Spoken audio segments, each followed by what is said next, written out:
Tout le monde en parle. Papa Sentinelle, qu'est-ce qui se passe? Qui est arrivé à la première dame, Maman Denise Nyakero Tshisekedi, à travers les images, vous allez comprendre, les images commis déjà virales dans les réseaux sociaux, ils allaient dans Washington, dans les États-Unis d'Amérique, vous allez comprendre, il y a une tentative d'assassinat qui a échoué.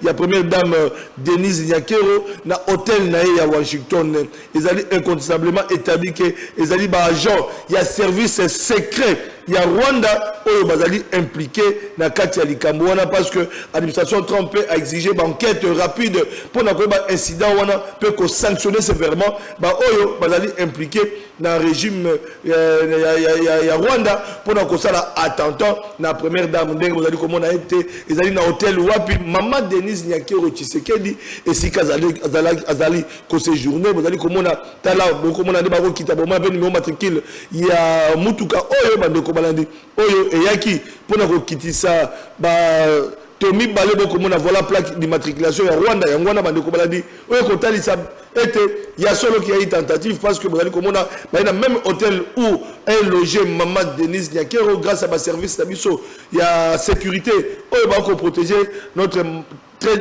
distingué première dame Maman Denise Nyakero, il y a un bon attentat on a échoué qui Deko Sentinelle so bengi bango ba voyou na banzi opesi bango moi lokumu. Mais il faut simplement il faut simplement criminel. Congo et Bongeli bango eza criminel. To bengi bango ba criminel pambate parce que maître na bango président rwandais et bana mukil mubimba. Aboma ba opposant nae na Afrique du Sud. Aboma ba opposant nae même na Canada. Donc on ne serait pas étonné que Paul Kagame, à cause il y a un échec et belé au Azaliko essuyé sur le terrain et sur tous les plans, parce que le président de la République, le gouvernement Mbokanabiso, essayait encercler au coin du mur, ne sachant plus que faire, à comme il tenter sur tout possible, parce qu'on le sait bien, Paul Kagame, Nabato M23, il le jure tous les jours par le meurtre du président de la République. Ceux qui sont président de la République, et aux années, ils sont terroristes, ils sont kidnapping. Donc, Flavien, ceux qui il peut passer par les enfants, il peut passer par la femme. Donc, un pareil coup ne nous surprendrait pas.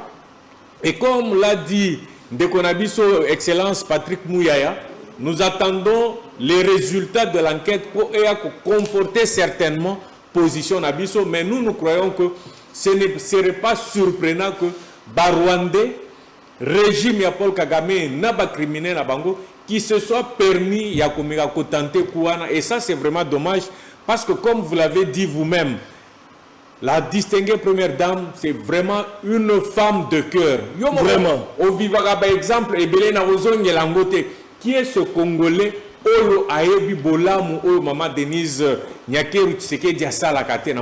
Donc c'était un coup qu'on voulait certainement, je pense, porter Nambo Kanabiso parce qu'on a tenté le président de la République, on n'a pas pu l'avoir.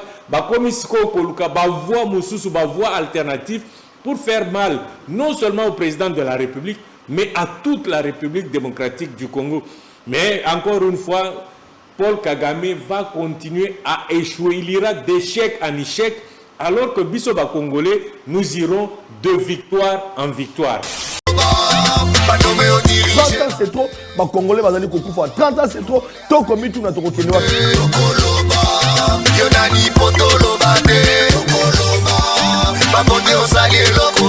donc on a bandé qu'on a mis opposition au bazar à pouvoir. Pas si y a population. Population est bien le consalaté. Ba maman bi pupula. Ba fonctionnaire les lois ba comment bato bazanga le kumu. Les lois comment ba détournement. Les lois comment ba problème à gauche à droite. Toko e baté bandé ko balandi. Uluna ba shege batondi nantela. Misala ikeleve. Banda Kongola banda kolela. Si lelo azolela. Boninho. L'État azali monguna ya peuple. Voilà, bande konangai, ba sinzili, ba sentinelle nyonso, ya République démocratique du Congo, pe ba oyo, ba zoami na mboka Washington, bozali ebele. Bozali kolanda biso po oyebi ete papa sentinelle azongelaka toujours mai mazali koleka na mboka na biso. Bozali ke ebele ya kobenga nga na mikili ya poto, bozali ke ebele ya kobenga nga à travers le 26 provinces ya République démocratique du Congo, pona koyeba likambo oyo ezali koleka likama. Oyo, la première dame, Maman Ekolo, Maman Denise Nyakero, a outuko la victime, Bolingoeba, Makamango, Elekaginen, Tokobeta Masolo, Bandeko Balandi, conférence de gouverneur Nakwilu, Bandeko Balandi, et Kosala, Pasi, comme on a été à solo, et Zali Kosala, Mabongo, la Nenga Bobesano, Kasi, Nakwilu, Kuna, condition, Oyo, Yakoyambela, délégation. Ezali Pasi, comme on a été au hôtel, Ezali, on accuse le gouverneur, Azali Kokamba province, est-ce que Ezali, il y a un responsable, et à Mazali Kokomba, Kuna, Bande Kobalandi, puis on a eu conférence de gouverneur, Tokobeta Masolo, recensement général, Boyebi et Bande Kobalandi, et ça la Bamboula et Belé, Nambo Kanabiso, les Kamotali recensement, Tobeta Kamasolo, Nangote, pour la démographie, nombre réel, statistique, il y a habitants, Tolobelango, la Kinshasa, Totali 12 millions. Est-ce que vous avez vrai, vous avez 12 millions? Parce que tout le monde est allé coucher. Changement de la constitution, dans le yango, il y a des questions importantes, il y a des défrayés chroniques dans la carte actualité politique. Il y a la position, il y a Joseph Kabila, sénateur à vie, sénateur Joseph Kabila, ancien président honoraire, Lelo Azali considéré rebelle, Azali Nangambo ya Goma, Asalaki point de presse, topé à solo là qui na interview na ba confrère na biso ya Belgique pour na koloba été libre Belgique pour na kopesa makanisi na oyo etali constitution topé réforme constitutionnelle ya mboka na biso na mazali koleka na mboka na biso Joseph Kabila a zangisa kite kolobela kasi akozwa pe eyano na plateau na biso bande ko balandi na tombeli bino susu ye malamu na kati ya émission na biso ya mokolelo pona ko banda esengebo ba été dans le baki yango pena la kakibino oyo na benga partenaire privilégié il y a un magazine Tokundola et le monde est tombé dans masolo quand il y a des questions oyo ezali ko concerner régime ezali ko concerner pouvoir il y a Félix Sekechilombo ezali ko considérer IDPS to benga kai passa za nganga maele azali moko ya bande ko bazomi na kati ya bakor ya ba élite scientifique banganga maele ya IDPS yango na benga kai pour être toyo kamakanisi na bango bako kanisa nini mwana mboka Alemu Kuna est avec nous à confronter toutes les questions. Nous sommes en direct, vous avez une question. Mbote ndeko sentinelle, lokumu pour le peuple congolais, pambate toyaka awa pour affronter ba mituna na bango poto mika koya nola bango parce que mboka eza biso banso esengeli chaque congolais congomani nyonso a participé na politique pe na développement ya mboka na ye. Mais pour participer, et Sengeli quand même, Azala na moi connaissance, moi mouké. Voilà, Bande Kobalandi, Tokoti na Mozindo, il y a un sujet parce que tout le monde en parle. Papa Sentinelle, qu'est-ce qui se passe? Qui est arrivé à la première dame, Maman Denise Nyakero Tshisekedi, à travers les images, vous allez comment les images commis déjà virales dans les réseaux sociaux, ils allaient à Washington, dans les États-Unis d'Amérique, vous allez comment il y a une tentative d'assassinat qui a échoué. Il y a la première dame Denise Nyakero dans l'hôtel à Washington. Ils ont incontestablement établi que les agents, il y a service secret. Il y a Rwanda qui est impliqué dans la Katia Likambouana parce que l'administration Trump a exigé une enquête rapide pour l'incident peut sanctionner sévèrement. Ils sont impliqués dans le régime il y a Rwanda pour attentat la première dame. Ils ont dans l'hôtel Wapi, Maman Denise Nyakero Tshisekedi et si Azali ko séjourné, vous allez comme on a tala beaucoup on a des barreaux qui t'a bon numéro matricule il y a Mutuka Oyo bande ko balandi Oyo et Yaki pour na ko kitisa ba Tommy Balebo comme on a voilà plaque d'immatriculation ya Rwanda ya Rwanda bande ko balandi Oyo ko talisa il y a solo qui a une tentative parce que vous allez comme on a même hôtel où est logé Maman Denise Nyakero grâce à ma service d'Abisso, il y a sécurité, on va protéger notre très distinguée première dame Maman Denise Nyakero, il y a un moment attentat on a échoué et tout allez couper ça longonia dans ma service de sécurité, on a Abisso, on va combattre là, par institution peut combattre là notamment mon Kozamboka peut combattre la première dame parce que likama oyo elingaki ekomela biso na mokolelo engaki ça la passe na ba congolais pe na ba congolaises tout à mois de la femme oyo balingaka Maman Denise Nyakero à travers ba œuvre caricative, ba œuvre philanthropique, ba œuvre oyo asalaka à travers fondation Denise Nyakero et comme fondation lona oyo boyebi ete excellence ya lelo bana batangaka boko mona ete bato bako mona passe Maman Denise Nyakero azali toujours pemeni ya bandeko nyonso na ba catégorie nyonso azali ko satisfaire bango maman distinguée la première dame distinguée Maman Denise Nyakero oyo azali toujours pemeni d'ailleurs boto ko landa na mikolo uti koleka wapi akendaki même na niveau ya njili na changu pona ko soutenir ba maman oyo to bengi bango ba nouvelle maman ba uti ko bota ba kangama ki na hôpital pona ko bimisa ba maman wana na hôpital ya njili bomoni ete Maman Denise Nyakero à travers motema monene na ye alembaka te toujours ko soutenir population pe ko sala bolamo bomoni te ngolu nzambe et ça ete ya solo likamana e ko mate pe bato wana bazala appréhender to ko zo ba résultat pe ba suite à partir ya porte-parole au gouvernement o yazali molobeli mona boka Patrick Muyaya o ya promettre pe na population a ko pesa makanisi pe ya likambo ndenga zali ko kende et d'ailleurs c'est que ba ete gouvernement Trump ba ko landela likambo wana pona ko luka ko ba banani oyo bazali impliqué banani batindaki bango banquette ezali ka kokoba alors mwana mboka Alain Mukuna, aux alliés congolais, au-delà, il y a UDPS parce que les alliés qui concernaient la très distinguée première dame Maman Denise Nyakero, Maman Oya Boboto, Maman Olingaka congolais, Kassili Kama Yaboui, ce que comme les Kibiso, Nenge Président, tout le monde va service pour la sécurité, préandaki, Batie Maboko, na voyou, tout le monde va bango, Rwanda, wana, Oya Balingaki Bambe Malikama, na Maman Denise Nyakero, Rio Lobibon. Deko sentinelle so bengi bango ba voyou na banzi opesi bango moi lokumu. Mais il faut simplement il faut simplement criminel. Kombo et bongeli bango eza criminel. To bengi bango ba criminel pambate parce que maître na bango président rwandais et bana mukil mubimba. Aboma ba opposant na e na Afrique du Sud. Aboma ba opposant na e même na Canada. Donc on ne serait pas étonné que Paul Kagame, à cause il y a un échec et belé au Azaliko essuyé sur le terrain et sur tous les plans, parce que le président de la République, le gouvernement en Bokanabiso, essayait encercler au coin du mur, ne sachant plus que faire, à comme il tentait sur tout possible, parce qu'on le sait bien, Paul Kagame, Nabato M23, il le jure tous les jours par le meurtre du président de la République. Ceux qui sont président de la République, et aux années, ils sont terroristes, ils sont kidnapping. Donc, Flavien, ceux qui il peut passer par les enfants, il peut passer par la femme. Donc, un pareil coup ne nous surprendrait pas.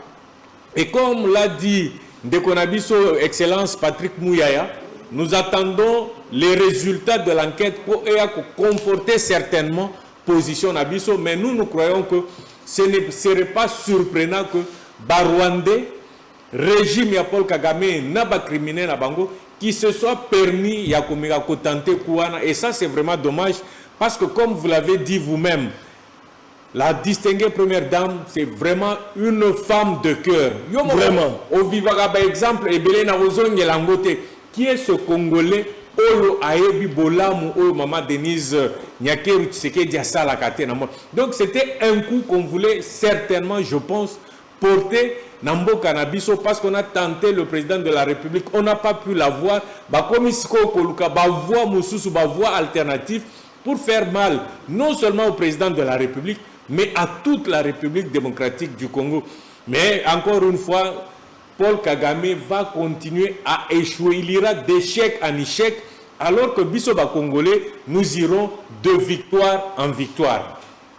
Voilà, Dès que parce que c'était vraiment la grande actualité. Hein. La grande actualité. La grande actualité. Les locaux, ça l'a atteinte dans la vie. Il y a moto et surtout il y a la très distinguée première dame.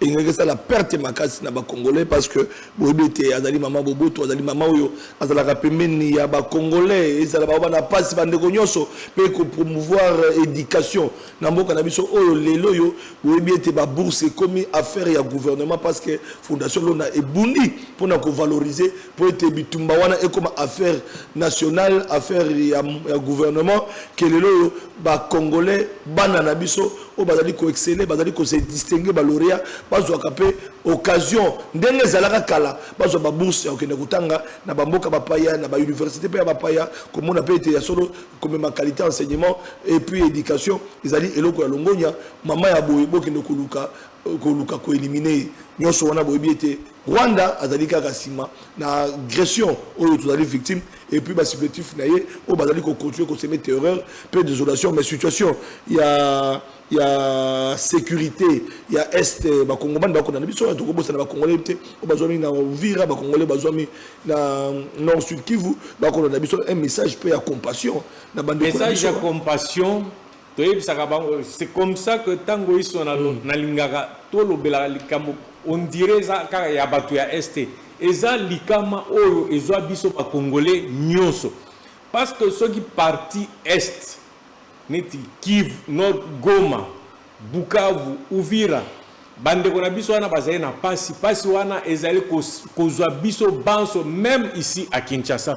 C'est pourquoi ndeko Sentinelle biso to ko inviter bande kona biso bao bazali kolanda biso bazala tango iso na mémoire bazala en communion de cœur na bande kona biso ya est oyo bazali komona passe ndeko Sentinelle tozali na bande kona biso kuna na est tozali na baninga na biso kuna na est tozali na na ebité soki ba camarade na biso kuna na est esengeli vraiment tango iso to memaka bango na miteba na biso to bonde la katango iso pona bango de sorte que bitumba wana esila le plus rapidement possible de sorte que to unifier mboka na biso to mitia pe na misala pona développement ya mboka na biso.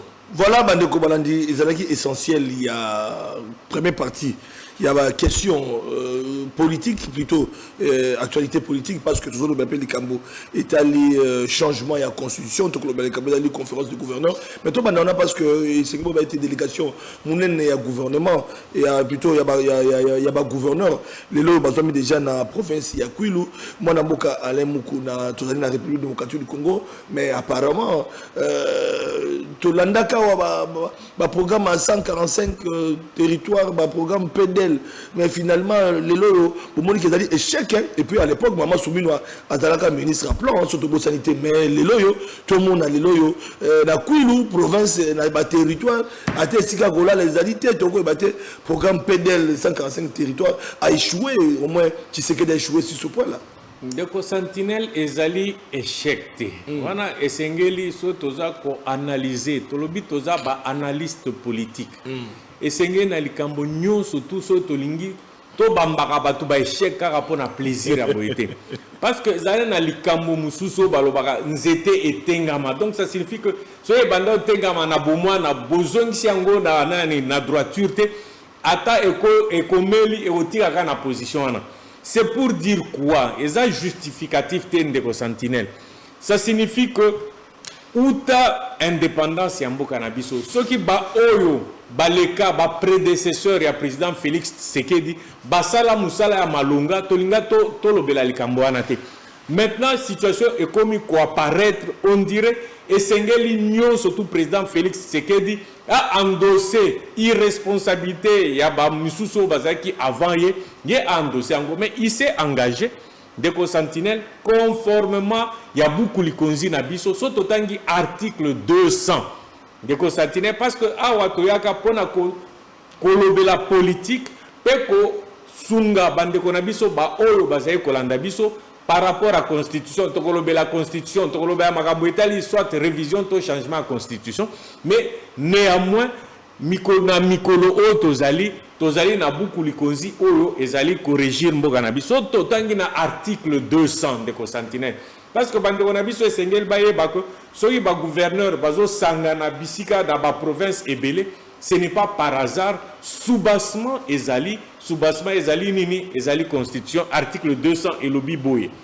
Il est institué une conférence des gouverneurs de province. Donc on a déjà beaucoup de konzi yangonde ezali ko pesa mukano ya ba gouverneur sous la houlette ya président de la République na premier ministre ba sangana, ajouter à cela même ministre intérieur ba koutana dans chaque province pour ba talaka comment ensemble pour développer mboka nabiso. Elle a pour mission d'émettre des avis et de formuler des suggestions sur la politique à mener et sur la législation à édicter par la République.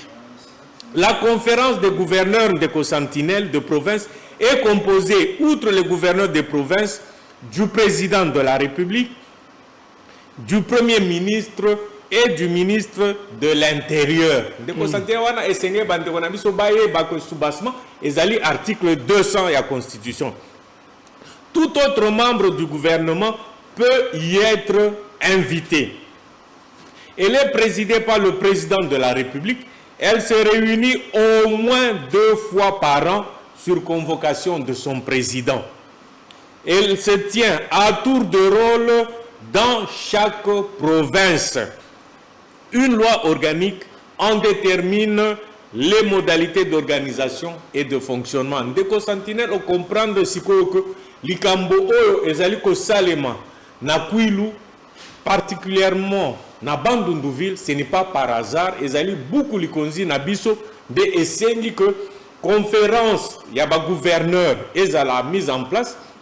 Et puis conférence wana des gouverneurs ezali composé na président de la République, premier ministre, ministre de l'Intérieur et tous les gouverneurs de nos 26 provinces bazali kokutana pour réfléchir baeba lolenge nini esengeli batambisa mboka na biso. Et puis oyebi chaque fois que bazali ko se déplacer so ba quelque part bakotala pe ba problème ya province oyo ezali concerné pour voir de quelle manière tenter d'améliorer la situation ya mboka wana. Nambula oyo objectif ezali moko. Tout ça la manso pototika ko importer ba biloko mususu oyo tozali na possibilité ya kolona awa. Deko Sentinelle oyebi ko mosolo ebele mozali ko kende par exemple na importation ya ba chencha, alors que tozali awa na ba lac ebele tozali na ba mai o ekoki ko permettre biso to laisse sa population na biso avec du poisson frais et du bon poisson. Il y a plusieurs espèces, il y a bambisi awa. Tozali na mabele oyo 80 millions de terres arables. Donc tokoki kolona ezala ba tomate, ezala loso, ezala masango, ezala nyoso tokoza na possibilité ya kosala yango. C'est comme ça na conférence oyo bazali kotala de quelle manière améliorer le développement agropastoral et halieutique ya mboka na biso. Donc c'est vraiment très important de Sentinelle. Mais chaque fois que conférence les autres se développent, les autres permettre que gouvernement ait des moyens pour améliorer les conditions de la province. Donc ils ont le moyen ya mutuya et sengeli et continuer ko salema. À la seule différence et loko toko senga chaque fois qu'ils tiennent ces réunions et sengeli ba décision ba orientation oyo bazali kozwa et tiama na misala de sorte que petit à petit mboka na biso ekende liboso. Mais en ce qui concerne le programme Tobenga PDL 145 territoires, Ndeko Sentinelle, on ne peut pas dire que c'est un échec. Ngai nazali na lokolo ya Ndeko na biso président Mandela oyo alobaka nini, je n'échoue jamais.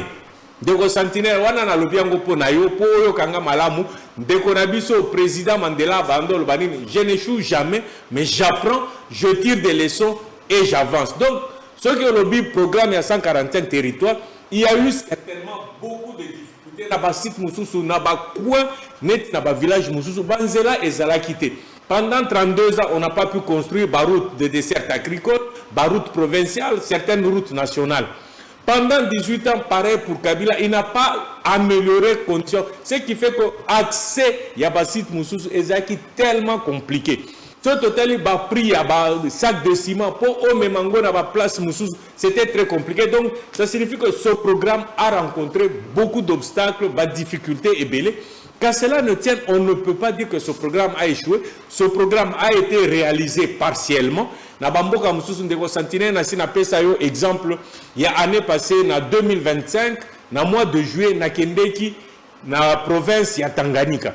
Na province ya Tanganyika, on a sengela qui na mission au biso tozai nango, to kende ti Kabalo. Mais na kende okuta na village moko, babengi village Moulongo. Na kati ya village wana, j'ai trouvé une école moderne. Alors que pendant plus ou moins, si je ne me trompe pas, pendant plus ou moins 70 ans, Bazaki n'a pas école moko avec des briques à dos, mais si on a comme une école moderne, n'a pas bon, mais il y avait des choses évidemment à terminer. C'est pour dire que, on appelle ce exemple, est-ce que nous avons place village Moulongo Ezali? C'est entre le territoire de Nyuzu et Kabalo, mais dans un coin perdu où on a trouvé une école construite. Et puis, Zela entre Nyuzu et Kabalo, le gouvernement de la République a réhabilité. Donc, ça signifie qu'il y a des efforts qui sont en train d'être faits pour récupérer retard aux prédécesseurs. Il y a le président Félix Tshisekedi dit parce qu'ils n'ont pas beaucoup développé le pays. Biso siko toye comme correcteur, toye de corriger insuffisance au batika la biso, mais ça va prendre du temps parce que ce n'est pas la génération spontanée. Et puis mais c'est un travail qui se fait méthodiquement, systématiquement, petit à petit, pour atteindre l'objectif. Donc, programme à 141 territoires, ce n'est pas un échec. Babisika Moussous to tirer ba leçon. Bisika Moussous et c'est Salama, il y a des écoles qui ont été construites, bas centre de santé, même bas bâtiment administratif. Na banzine de ko bench oyo tanga tango iso tokenda na tokendo sala tournée moko na Inga. Après la tournée tokende ti côté à Mwanda, on a vu des bâtiments administratifs, on a témoigné na biso tomona ba école, bitelo tomona ngo na miso na biso. C'est pour dire que en certains endroits ça a été fait. À certains autres endroits, on a connu des difficultés, mais le programme Wana Ezali Kokende Liboso, mais en tirant des leçons de fois passées, lobby pour ne pas encore te prendre une minute, au ministère des Finances dans une réunion, mais on est en train de voir comment améliorer encore prise en charge. Il y a programme, il y a PDL 145 territoires. Donc on a un programme 145 territoires et qu'on continue. Et qu'on continue, Ezali peut qu'on continue. Parce que nous devons sentir au moins, si tu as trop de problèmes à résoudre, dans le système, il y a gestion moderne et c'est au prioriser, au hiérarchiser et puis au tenir compte, il y a urgence. Donc ça signifie en même temps on doit construire des routes, en même temps on doit construire Bitelo. Il faut essayer que ça là, hôpitaux, essayer que Tongape, bâtiment administratif. Nous devons sentir ce qui est dans la commune à Lemba. Ok, na commune à Matete, au Koutaka, bâtiment oyo colonisateur Atika, mais bisomo totika otonga bâtiment. Mais avec le régime actuel, les choses sont en train de s'améliorer à pas de géant. Donc, il faut encourager l'initiative wana, mais ce qui est sûr de Kosantinel, tozali c'est Kokoba. Voilà, Bandeko Balandi, na une conférence du gouverneur, nazo bandelaka Koloba. Bien que ma cambizali est belé, mais ma province n'a biso soko kei, nazalaka na Maïndombe, au monde kuna situation catastrophique, même ici quand gouverneur avant à l'époque de Mamari Tabola, na mona ki bitumba oyo asalaki atongi abongisi même résidence oyo topé ici que ekogoyo yamba gouverneur passage à mon Kozambo à Kovanda kuna donc tout le monde qui yango et pas Mamari Tabola on a tourné na Maïndombe mais sauf que la province est belé au comment a été likambo Italie ba hôtel Kovanda en tout cas et au salara passi République démocratique du Congo, 65 ans après, 66 ans après, en tout cas, toujours Balouka. Toujours Balouka. Est-ce qu'il y a faute à président Tshisekedi? Est-ce qu'il y a président la responsabilité parce que il a déjà 7 ans à pouvoir. Mais il y a en 7 ans de Kosantinel, en 7 ans, il y a beaucoup de choses qui se sont faites. Est-ce que le président de la République y est ma responsabilité à Rotonga? Aussi, Tondimi, et puis, de Kosantinel, dans la vie actuelle, c'est beaucoup plus les privés. Voilà pourquoi le président invite Bakongomani, créer des entreprises. Ce sont les privés qui doivent construire le pays. Deko Sentinelle ozolo ba likambo etali o ba province. Mais yo moko esengeli o sala effort ya kotonga tolo ba province na yo. Est-ce que bino na IDPS parce que reprocher bino na IDPS patunyo so IDPS o bazana ba institution et belé de bozana ba mboka na bino botonga te mais bona mbongo. Na peso ba mbongo ko bimaka mbongo ba mais botonga raté. Deko na peso ndakisa na province pour ne pas citer. Na peso ndakisa kotanga wana avec honneur et plaisir.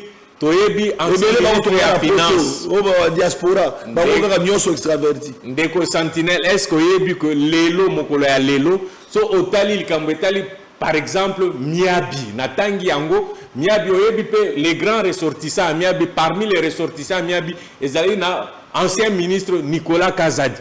Nicolas Kazadi asia tongi na village nae atie boulangerie atongi si pe nzela o Nicolas Kazadi de triste mémoire yo de triste mémoire ebisa biso awa na Miabi ebisa biso on appelle maman Paulette Kimutu mbote parce que grâce à maman Paulette Kimutu tu as découvrir que bino na union sacrée même na conférence ya ba gouverneur na bité so ba le projet ba bina conseil des ministres kutu kuna bobeta masolo wana te au kantsaka ndenge mbongo projet sengeli au kabura Ndeko Sentinelle to kende musika Ndeko Sentinelle il faut pas s'entendre na confondre yo Ndeko Sentinelle pona koma awa na tangwa kala poto koma ne fût que bisika oyo nani toze ko sala émission na yo oyebi que avenue l'équipe devant au Jefrem avenue o euti ngwasuma to kende côté Fatima mais lelo oyo ozali ko tambolo moni que banzela nyonso wana ezali bétonné.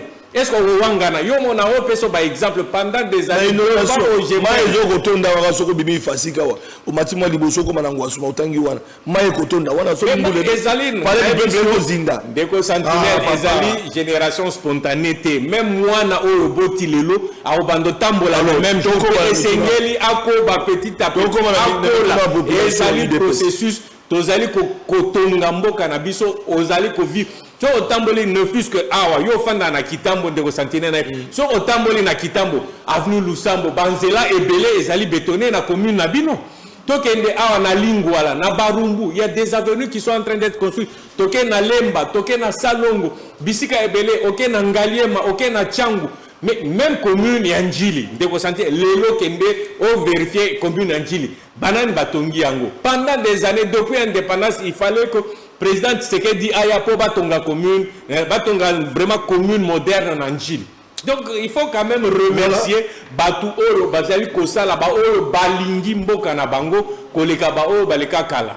Oui mais OK tout qui ne parce que to kobeta masolo maman na likambo na okina bino malembe nazo kina ndeko IDPS malembe ezali sortie médiatique ya sénateur à vie Joseph Kabila encore tozo kende mais maman to koma mesko likambo recensement ezali quand likambo ezali tokoyoka ezali solo tope bandaka kabo emisolo bimi ezali ka façon ko bimisa masolo to betale sur la recensement na mboka to ko betango na peso ba exemple na ebiko nani bandeko ebele bazolanda biso likambo ya passeport batu bandima kite na sina ya na passeport na la kisi passeport moderne aux normes internationales. Permis de conduire. Likamba passeport ndeko ale mukuna yo voyager mikila poto uti kozala na États-Unis ozala na Canada ya pona kosala songi to kufunda te liboso population o moto ide personne ki kotambola mikila bapa ya koleka be olanda mukoza boka na sima Olanda na makanisi idée parce que ba voyage na yezo produire ba effet mikolo. Pendant 30 ans nos prédécesseurs ont été incapables de mettre fin à la guerre, mais le Rwanda a commis comprimé au coin du mur grâce à Bavoyage Joana. Bavoyage est fouta. Bavoyage est fouta. Tu as découvrir planète Moussou. N'abandon le Belalika.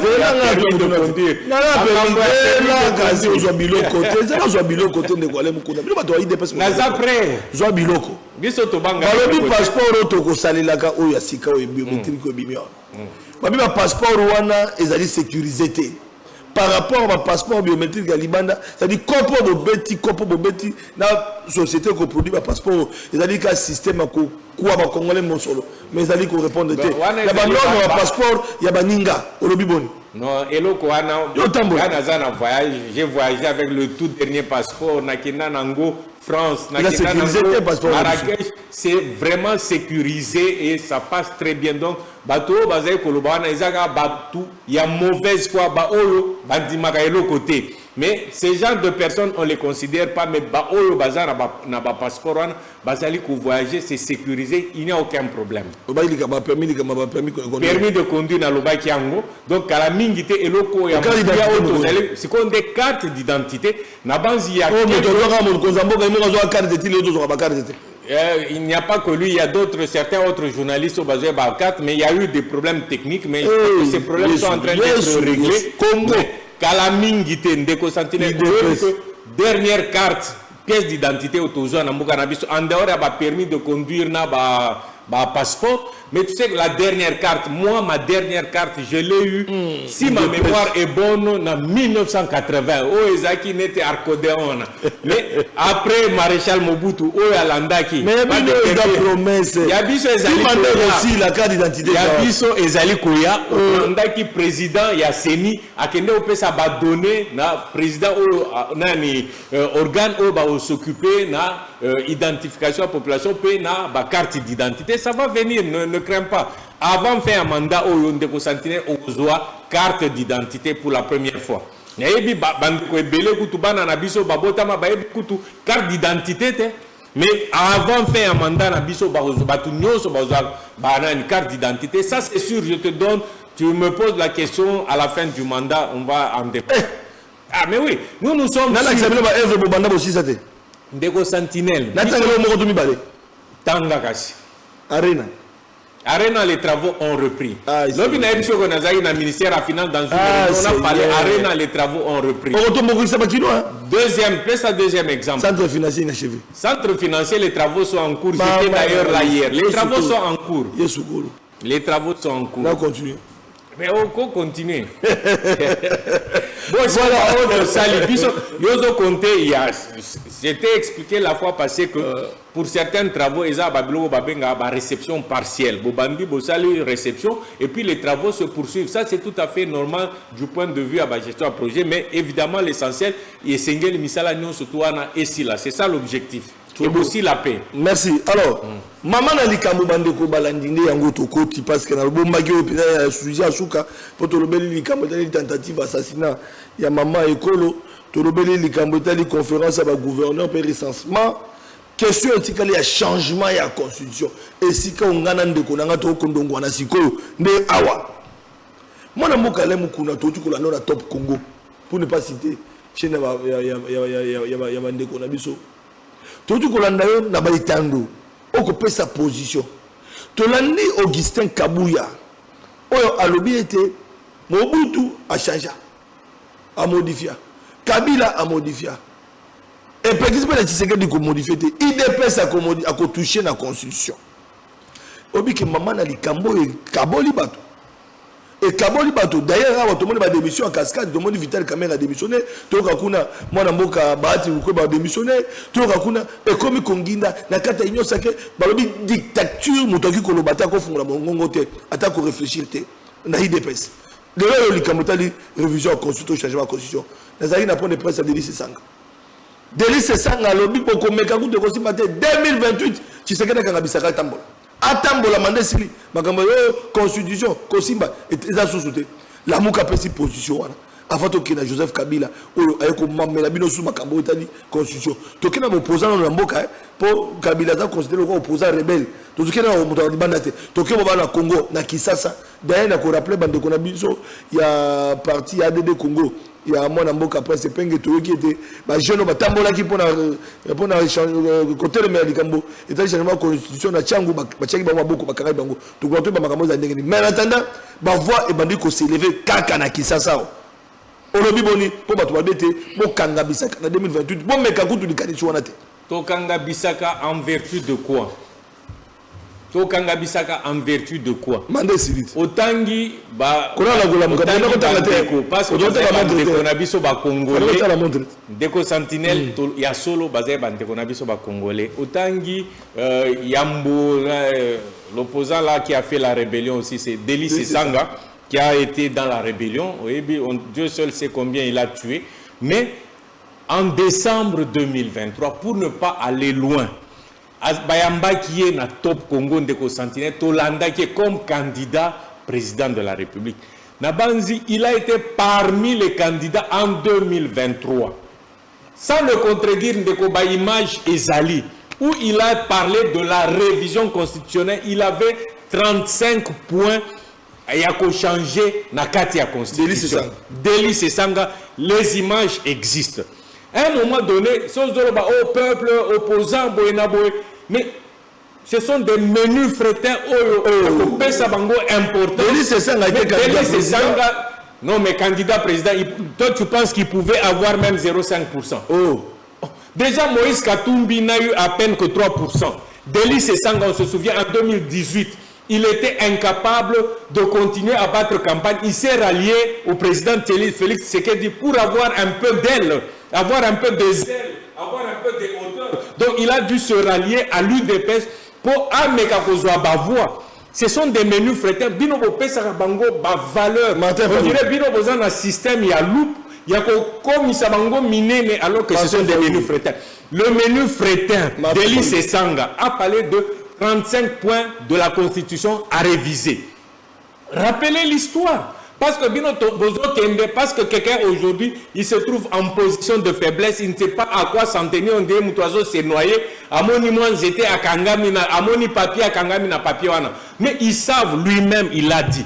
So, au Zikaka, projet de société, il y a ensemble. Ils ont proposé révision à la Constitution. Donc, tous les candidats, même il y a opposition, en âme et conscience, ils savent que Constitution Nabiso Ezana, article et belé et Sengeli, tout au moins pour réviser en gros s'ils ne sont pas d'accord avec le changement. Donc, on s'entend aussi Tolobela, Baka et belé. Maintenant, en dehors de ça, Moutou O Tangi Tata Amande Fouana.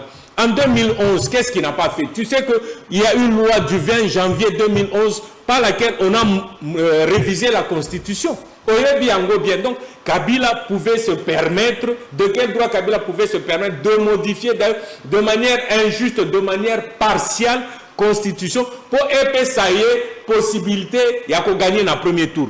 On avait la Constitution en 2006 initialement et ça qui est prévu 2 tours dans l'élection présidentielle. Se sentant incapable d'affronter notre père fondateur, il y a UDPS, Étienne Tshisekedi, il a changé, il a modifié l'article concernant le nombre de tours. Moutounion surtout Ayebiango, Kabila Emoko Ayebiango, la commission qui a été mise en place de manière cavalière dans l'Assemblée nationale, Ayebiango bien.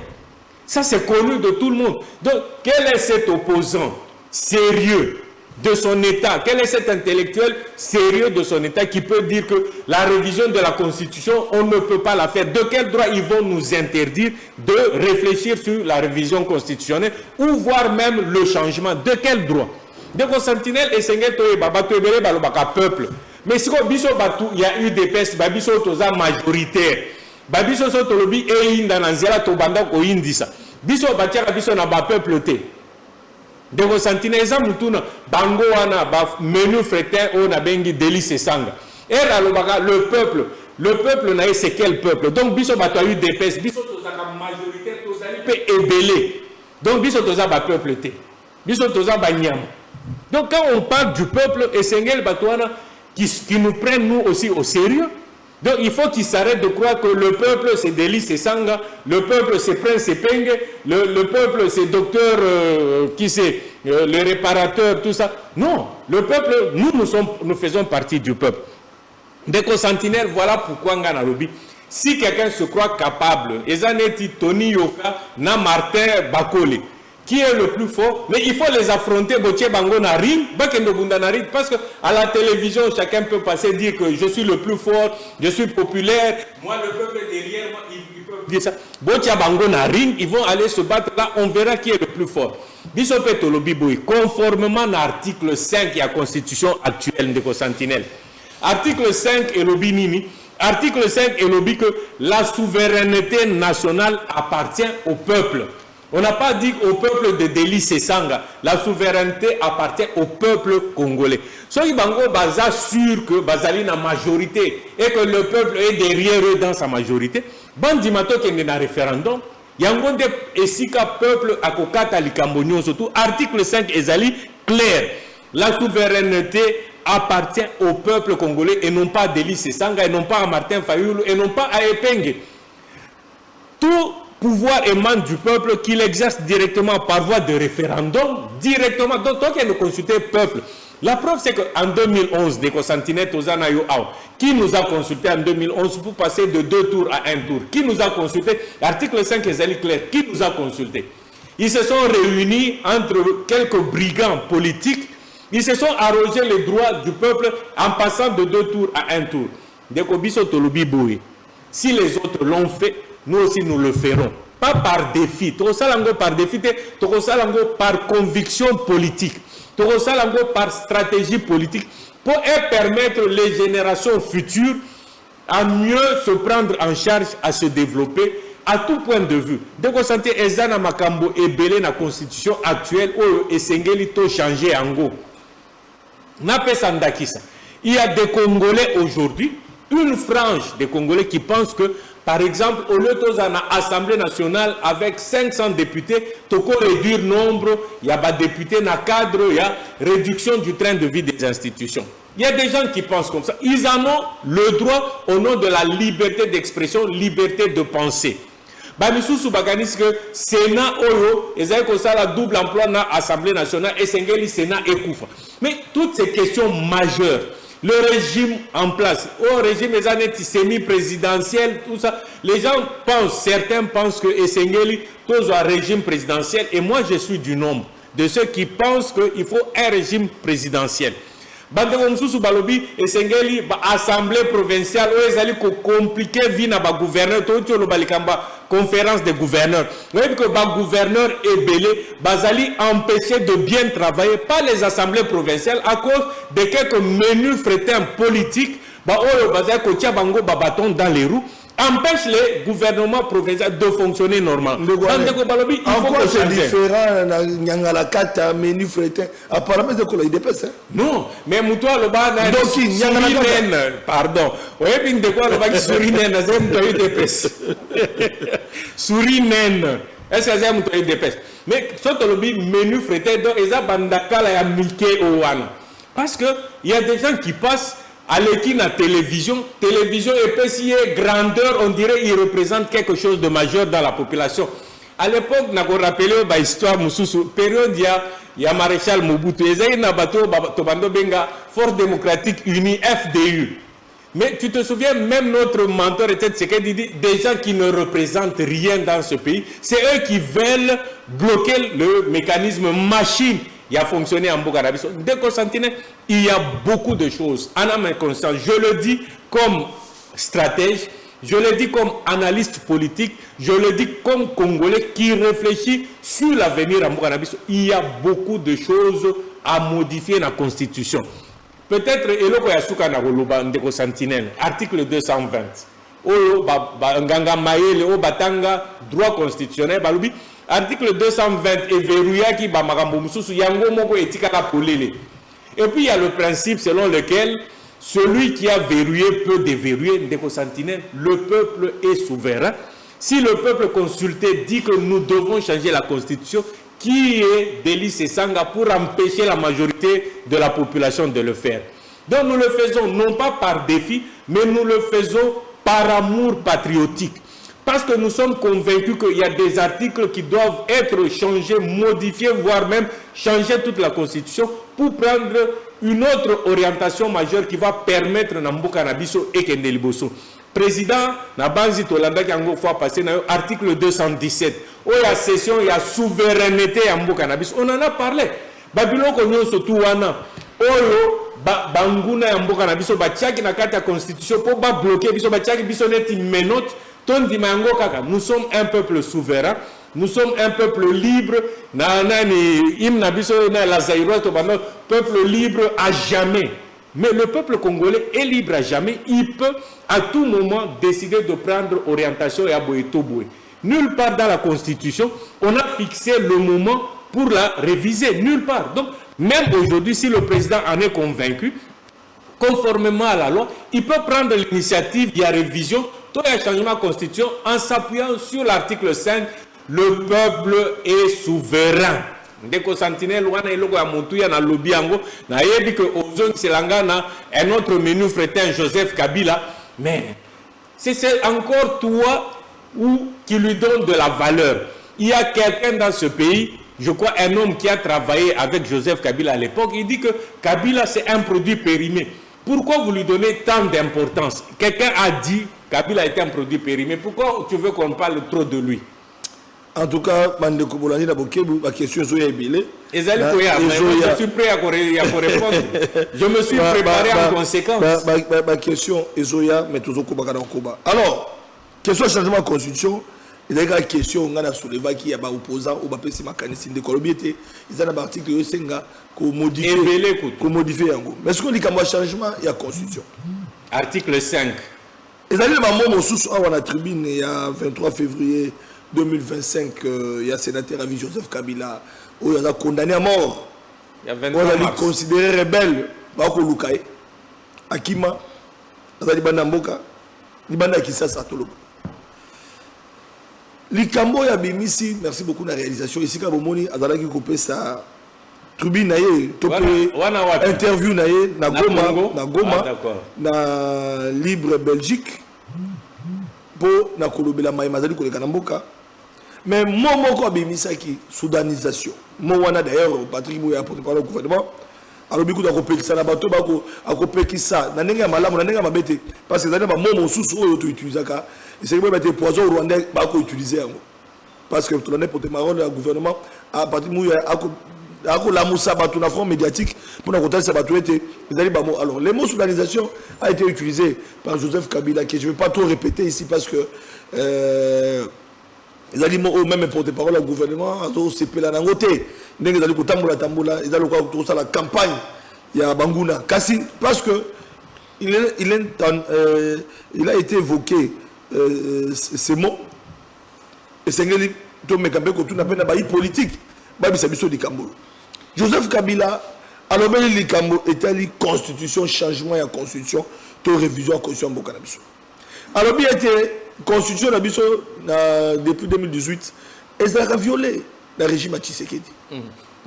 Joseph Kabila qui est dans la constitution bateau ça a monté na IDPS ngana bakina IDPS pour dans quoi IDPS les questions tabou wana na benga bango pour pas répondre parce que nous a bango ça se raconte ça se dit dans les réseaux sociaux et tout le monde en parle et c'est que le papa ça a tout na bango ba recadrer makambo toyoki ya bosoto parce que nous allons encourager en côté likambotali soudanisation likambotali position oyo tolandi Joseph Kabila a talisi na yotali constitution pour ne pas répéter les mots les phrases pour ne pas aussi faire la promotion ya maya alobaki bino na IDPS yo en tant que élite scientifique nganga mayele tango yoki na lopoto lelo na lingala alobeli likambo tali balkanisation ko kabola mboka makambo tali constitution et le régime na bino régime à Tshisekedi nde ekosala ete mboka ekende malamu te ezali likambo tali constitution te yo oyanoli ndeni yo recadrer Kabila ndenge nini malwe pana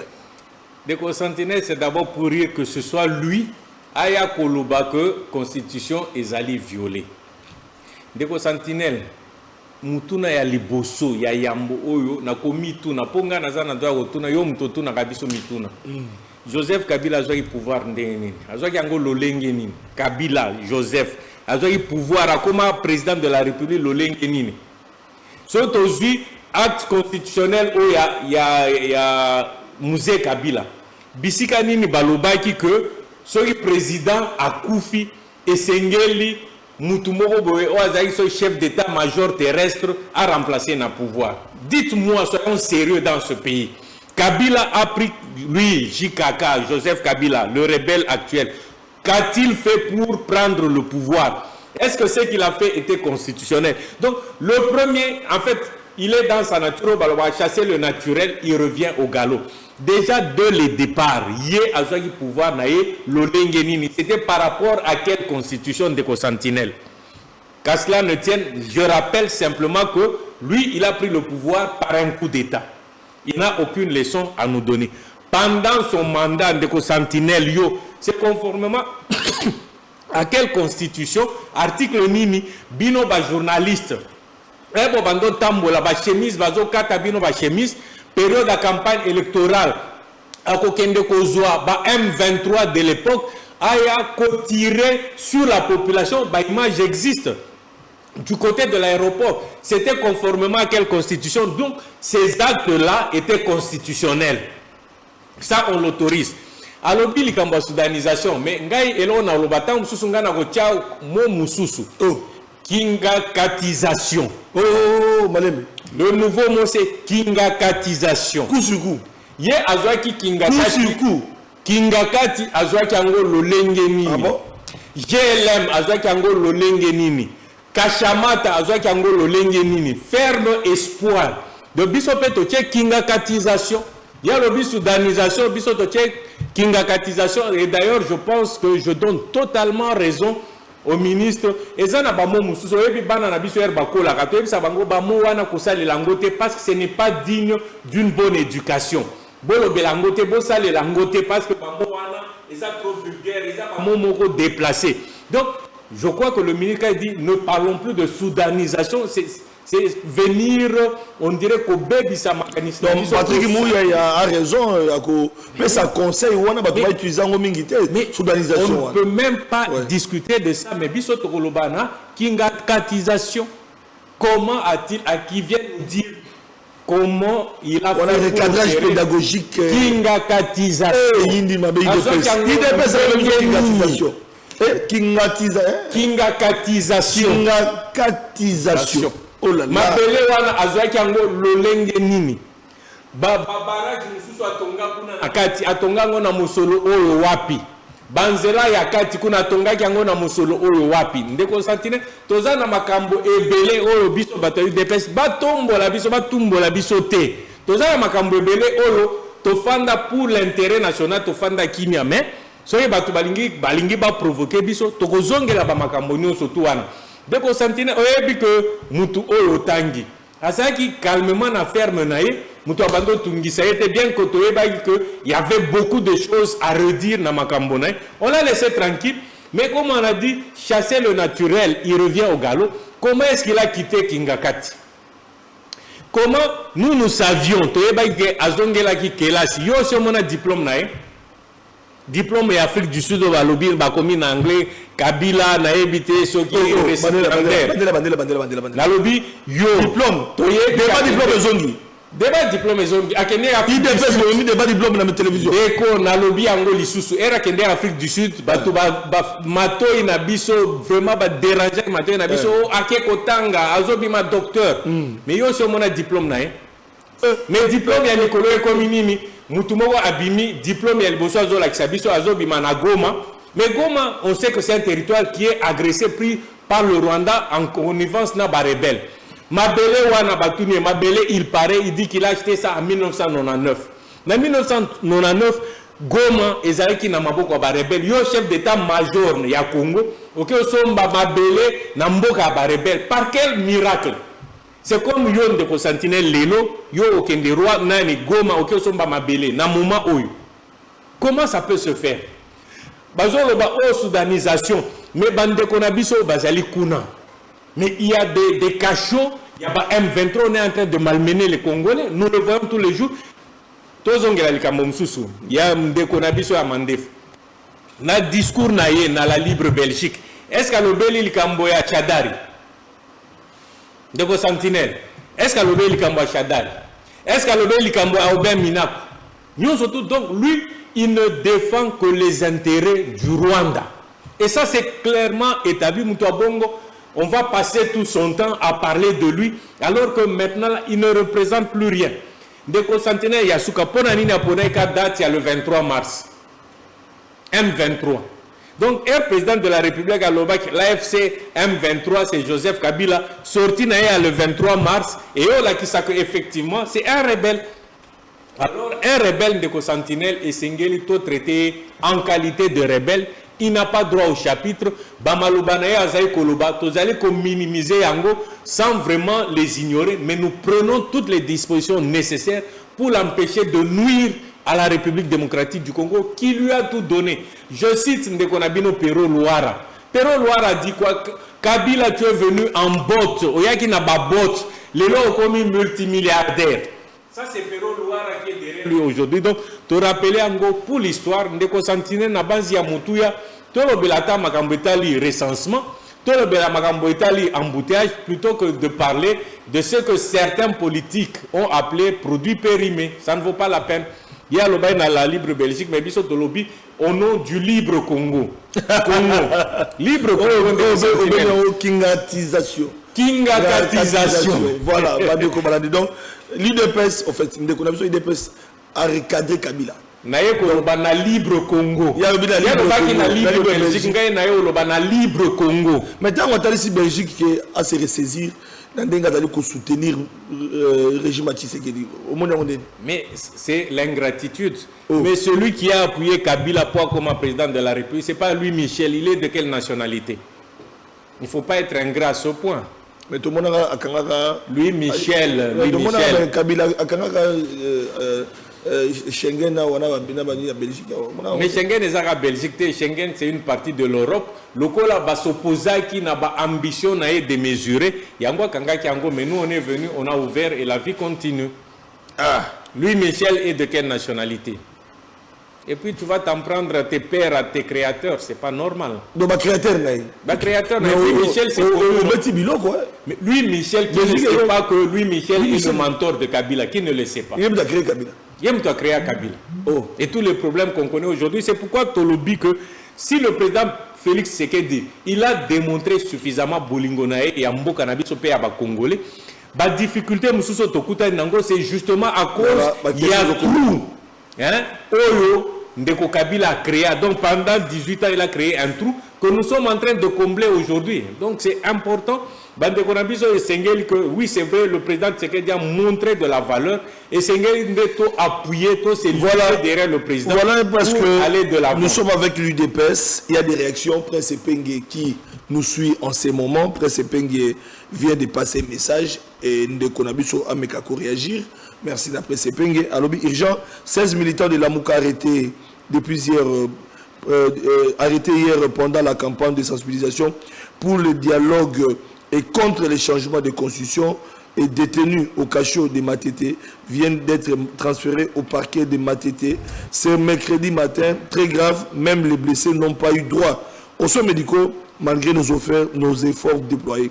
Alors même que l'UDPS manifeste chaque jour. Prince Epenge, et vous voyez des vidéos, et Namoni, petit Nangaya, Namoni petit Nangaya. Donc voilà, donc petit Nangaya, courage, car parce que les habitumba. Voilà, donc vous voyez à travers les images, Bazali jeune, il y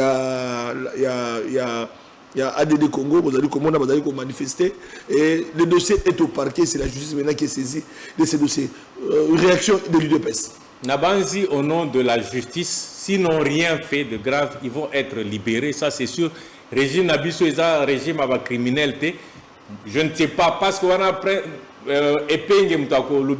je n'ai pas les éléments d'appréciation. Mais moi, j'ai confiance en notre justice. S'ils n'ont rien fait, parce que Nabanzi Bazan a cabassé, c'est pour dire que c'est la police qui les a saisis. Je crois que s'ils n'ont rien fait, on va devoir les libérer. Nous sommes dans un pays démocratique. Il y a le lobby que l'UDPS manifeste tous les jours. Je crois que Wana Eza peut-être excès, mais je sais aussi que la Mouka manifeste régulièrement. Ils ont obtenu beaucoup de choses. Mais nous sommes des démocrates et comme on a toujours dit, c'est le peuple congolais, le président travaille, même pour ces Congolais qu'on a montré, il n'y a pas de problème, la justice va faire son travail et s'ils n'ont rien fait, on va les libérer. C'est par exemple le cas, il y a je crois Papi Matezo, là, il a été interpellé et il a été libéré. Nous sommes, un régime où on peut être interpellé si on a commis des fautes. S'il est démontré devant la justice que vous n'avez rien fait, on vous libère. Nous ne sommes pas des tueurs, nous ne sommes pas des criminels. Nabanzi que ce landa qui surtout Congo parcours. Yandeko so nagotanga komba honorable c'est Lambert Mende, il avait dit que le président Tshisekedi n'est pas un tueur, ça voulait tout dire. Merci beaucoup parce que comme nasuka yambo na pesa yo. Mais le recensement to le beli angote. Je préfère parler encore à recensement. Mais le recensement, table ronde et à bailleur de fonds pour qu'on fasse le recensement. Mais je voulais rappeler que le dernier recensement date de 1984. Donc, Mouzé Kabila Leki sans recensement, Joseph Kabila 18 ans sans recensement, mais nous, en 7 ans, nous pensons déjà faire le recensement parce que Sengeli, pour mieux gérer la population, Sengeli, il y a un nombre de la population par catégorie, par sexe, ainsi de suite. Pour mieux planifier. Donc, élément, outil, mais régime na biso et aux zones qui sachent que dossier et recensement, les alliés neti ndeko sentinelle, yo soza tata, et sengeli ont maîtrisé nombre ya batu oyo bazan andako na yo. Bana na yo bazali combien? Bandeko na yo bazali combien? Mutu na âge na ye, pour permettre de mieux gérer, de mieux planifier pour l'avenir du Congo et son meilleur développement. Voilà, Bandeko Balandi n'a reçu un élément parce que nous avons sur Babylone qui a tentative d'assassinat à travers la vidéo. Nous venons de suivre là, hein, nous venons de suivre, et j'ai dit encore une fois, merci aussi une réaction, il y a John Lungi là, qui appartient à Libanda, un confrère journaliste aussi qui essaie de réfléchir à travers sa tribune, pendant que le bail était, voilà, poison rwandais, ils allaient continuer toujours, qu'on s'agitait, poison rwandais, ils allaient qu'on s'agitait. Bon, moi, à travers ma vidéo, il y a tentative d'assassinat, il y a Maman Denise Nyakero, le Rwanda et Ningani n'a communiqué. Tolandi n'a moins de 3 heures de communiqué. Il y a Rwanda, ils allaient se contredire malheureusement. Et puis ils ont Rwanda na Molokutana. D'abord, on a premier communiqué na bango, l'autorité rwandaise va confirmer que membre moko non armé, il y a sécurité na bango, il y a délégation rwandaise, qui brièvement bloqué dans couloir, il y a hôtel, il y a Washington d'ici. Et par agent de sécurité, la délégation, il y a Kinshasa. Deuxième communiqué de Bango, par le bisous, non, ils allaient qui membres non armés, il y a service à sécurité, il y a personnalité rwandaise, à séjourner qui, dans l'hôtel, il y a Washington, et puis à Koutanaki, par hasard, dans l'agent de sécurité, il y a service à Kinshasa, et selon Bango, la version de Bango, et Bandiko se contredit, Bandeko Balandi.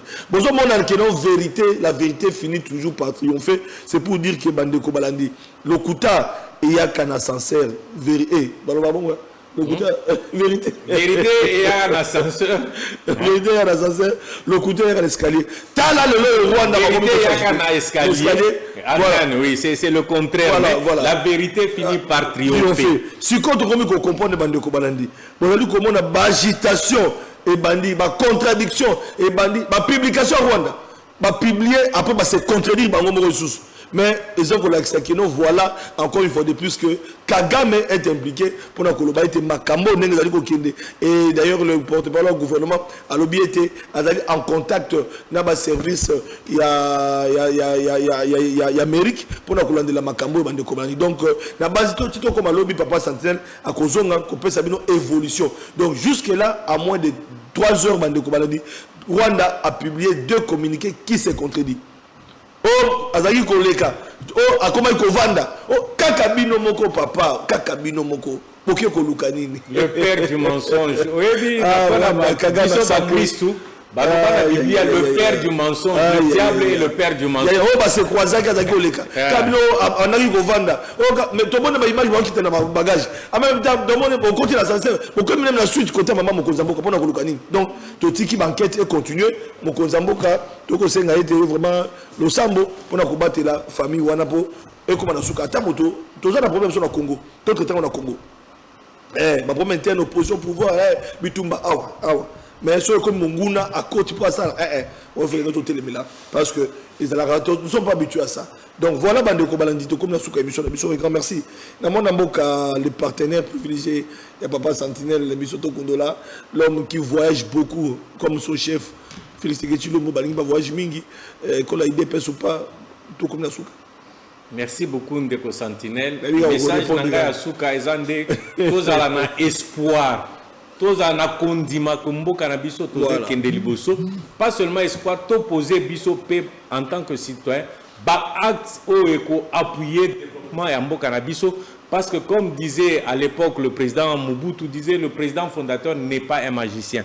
Le président Tshisekedi n'est pas un magicien mais avec l'appui du peuple congolais par un comportement citoyen, par la restauration de l'autorité de l'État un peu partout, le Congo va se développer. Biso tozali na ambition moko, tozali na mission de moko. Congo est comme Allemagne d'Afrique et nous devons tous travailler pour atteindre cet objectif. Merci, c'est la fin de l'émission. On se retrouve avec d'autres invités dans un nouveau plateau. Au revoir. 30